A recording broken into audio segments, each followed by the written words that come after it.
Well, I actually auditioned during the pandemic. What's that? It's this little thing that happened back in 2020. And I booked the role of Keene, and I went in and I recorded for Keene, and then my agents called me and they're like, you know, they actually would like to cast you as Millie. And I was like, oh my God, I get to play opposite Richard Horvitz! Because I fell in love with him when he was directing me in the booth, and then I actually got to fall in love with him as Millie. Aww. Am I blushing? Yeah, I'm blushing.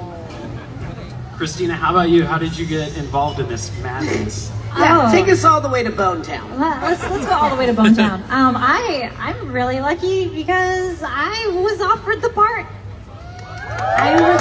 They contacted my agent and said we have a character for you, and she's a succubus, and I was like, yes, amazing, I accept.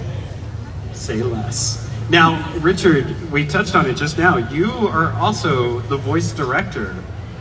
As a voice director, don't send your reels, relax. As a voice director, what kind of changes that for you from going from voice acting to directing this? How's that? I really approach voice directing the same way I approach acting, which is it's all about playing pretend and playing pretend fully, as my friend Christine can tell you. So I think that when I direct, I never ever had to give anyone a line reading. It's not necessary. I just create the story in their head, so it's very clear. And then these two in particular make my job really, really easy. Really easy. Yeah. Thank you, Richard. Yeah. Thank you. Now, it's a pretty crazy cast of voices and people in general. Just what is it like being in the studio with those personalities? So actually, we haven't been in the studio with those personalities because we've been recording through COVID. So everything has been via Zoom. I mean, my first session, I was there pregnant in the booth. I don't even know if you knew. You could see my belly. I believe you gave birth in the booth. I gave birth in the booth. Yeah. And he was on Zoom, and Viv Madrana was on Zoom, and the only person who was in the same sphere as me was the engineer. Yeah. So we met for the first time this January. This past January, yeah. But I will say what has been amazing is Richard, when he's directing, he does readings of all the characters in his voice as he would play them, and it's absolutely incredible, and it's an honor. Yeah. Because normally in the booth, thank you. Normally in the booth, we're all together and we get to play off of each other. But when they're not there, you're kind of like going, is this what's going on? Is this what the response would be? So I think it's really important that I read with the actors so that they get a context in the line. Yeah. So Blitz is always very foul-mouthed. Yeah. How Moxie. So yeah. Yeah, I kind of want to hear your blitz. That was it. Let's hear your Stolas. Oh, Blitzy. That was for the Stolas that threw a water bottle at me earlier. That was just so one of the cool things about the show is there's a lot of music. There's almost music in every episode at this point. Yeah. Do you guys have a musical background? And Christina specifically, you were brought in for this role. Did they tell you were going to sing? Was that always part of the plan? I don't remember. But I was very excited when I got to sing, that's for sure. Well, Christina has a lot of albums out. Like, she's a singer, Yeah, she puts a lot of music out that she writes and sings. Yeah. I love singing. So it was a natural fit for you. Thanks. And Vivian? So actually, when I went and recorded the first time for Keene, there was a jingle that we sang as the Cherubs that I actually had never heard before because they forgot to tell me I was singing, so I had to learn it on the spot in the day in the booth. I didn't say I was a good director. But what is amazing is I have done a lot of work in musical theater, and I do have a vocal background. So yeah. It's one of the main reasons that I wanted to do the show is because I knew that we were going to get to sing, and musical theater is my first love and always has been. I started in musical theater as my first professional role, and I always wanted to continue on to Broadway, but I was in LA and I was raised as a little on-camera kid. I was a kid actor for years, and so I never got a chance to get out to New York. But the beauty of this show is that we get to work with some of the most major Broadway actors out there. Alex Brightman, James Iglehart, you know, you go on and on and on, and it's just so much fun. It's a great cast. And you guys do amazing. Like the songs are great. Like I've heard them too much thanks to my girlfriend. So if I gave you a guitar right now, could you? I'm not gonna put you on the spot. Do you have a guitar? Do I have a guitar? No, thank goodness. So from the show, do you have a favorite moment or a favorite voice line that you got to deliver? You take that one. A human called me a possum. I am not a possum. That was my favorite too. Your favorite one was the one that he was saying about. What's my favorite one? Oh, well, my favorite one that you did was he's our boss's boyfriend. He's our boss's boyfriend! Yeah, that's nailed it. The only one without a cuss word. Yeah, exactly. Let's see. They let me out because I'm still famous. And rehab is for sad loser wash-ups. So your sister says hi.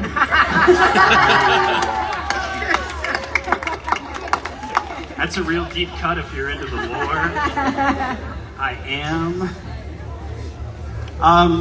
So in a few minutes we are going to open it up to audience questions. But let's talk general voice acting. Each of you has a little bit of background in acting and voice acting. What got you into voice acting and or why? Oh. Money. Thank you for coming, everybody.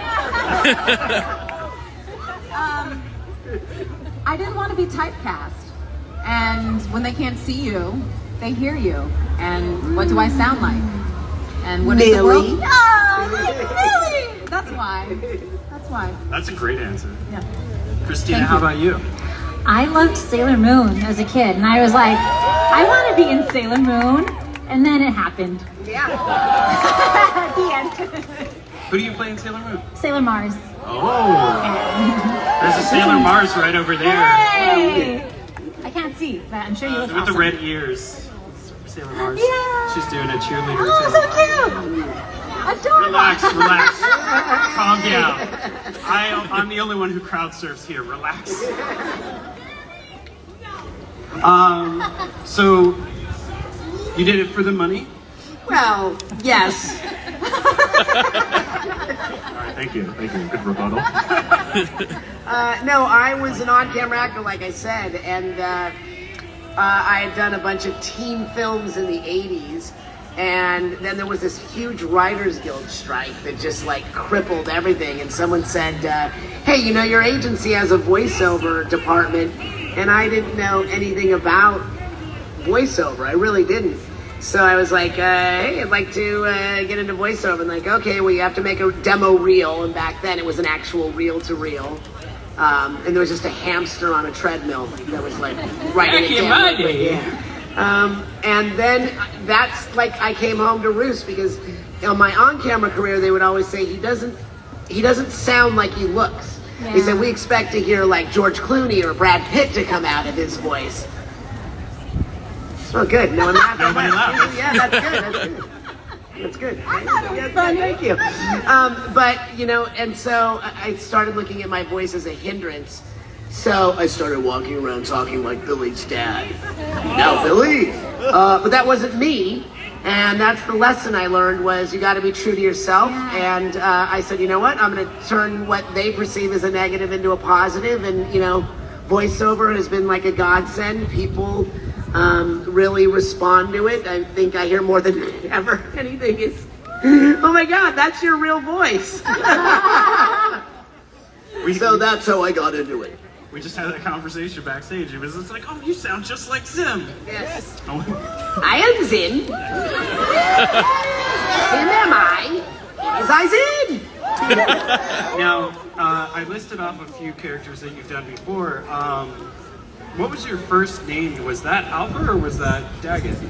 So, I believe, because I'm thinking back 30 years now, it was Power Rangers, followed by Angry Beavers, followed by Billy and Mandy and Invader Zim at the same time. And then that was followed by Raz and Psychonauts, and then everything like Chaos came later and all those things, yeah.